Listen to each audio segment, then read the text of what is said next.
King David once wrote,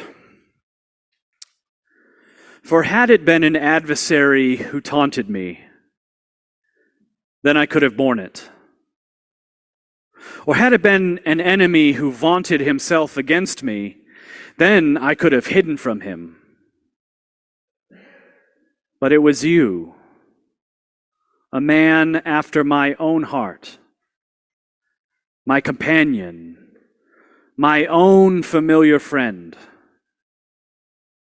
We took sweet counsel together and walked with the throng in the house of God."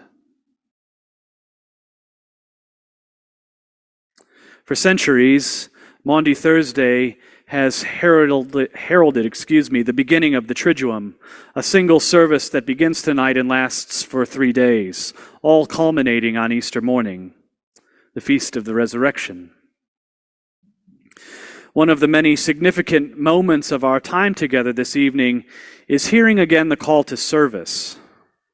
This, of course, manifests itself in taking time to tend to each other tonight, most notably in the foot washing, a vulnerable action for some, disarming, I expect, for all of us. In many ways, the liturgy we work through together this night speaks to itself, or speaks for itself, rather, as it recounts the spiritual birth of the Eucharist, and of course, Christ's command to love one another as he loves us, what we have come to know as the new commandment. And thus, out of all the services of the church year, none really compares with the tenderness and indeed the intention with which we are to see and to experience each other as friends and companions along the way than it does now. And yet, amidst the light that is blinding you right now, right? Never at church at 6 p.m. And amidst the light that is going to shine between us this evening as we tend to each other's toes and as we share bread and cup, there is something lurking in the shadows this evening. There is something dark at work in the story of Jesus, something that remains real even today. And if we fail to name it, bring it out into the open, uncover it, unmask it in front of one another, it will continue to have power over us. As much as the image of our Savior on bended knee before his disciples touches my soul, as much as hearing Christ's word to take and eat this bread, for it is my body, and to take this cup, for it is my blood, drink this. As much as I dream about how much that must have meant for those around him to hear, as much as that means that we get to share in that same memory thousands of years after his death,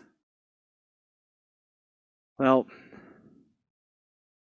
to forget to mention the hard truth of betrayal that is at work behind it all is to miss a very, very important piece of tonight. And while it would be tempting to pause here and gnash our teeth at the memory of Judas, in so doing, we would miss the whole point of loving one another as Jesus loved us.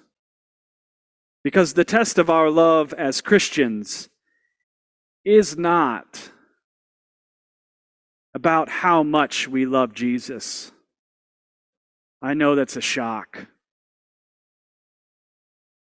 But in the end, it's how much we love Judas. Would you not remember Jesus saying, "What good is it to love those who love you? Even sinners do the same." Jesus consistently asks us and will continue to ask us, can you find it within yourself to love those who do not love you?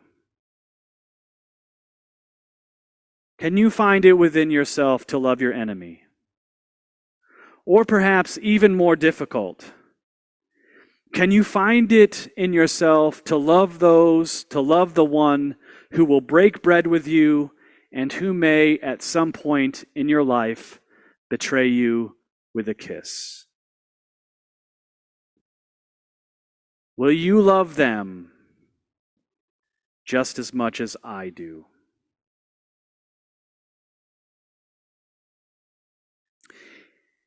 Encountering that, whether it is in a moment of decision or through years of forgiveness, makes the new commandment we hear and receive this night not some slogan ready-made for a kitchen magnet or your next Twitter post, but the bond that we are to honor no matter the cost. And that makes this night breathtakingly hard. Despite all of its beauty, despite all of its pageantry. But you know what? It also makes tonight wonderful. And that is because we are given the chance, in recognizing our own weakness and vulnerability in front of each other, to name sin for what it really is. St. Paul once wrote, "Where sin increases, grace abounds. Grace abounds all the more." And that has never been more true than where our story will lead us over the next 2 days.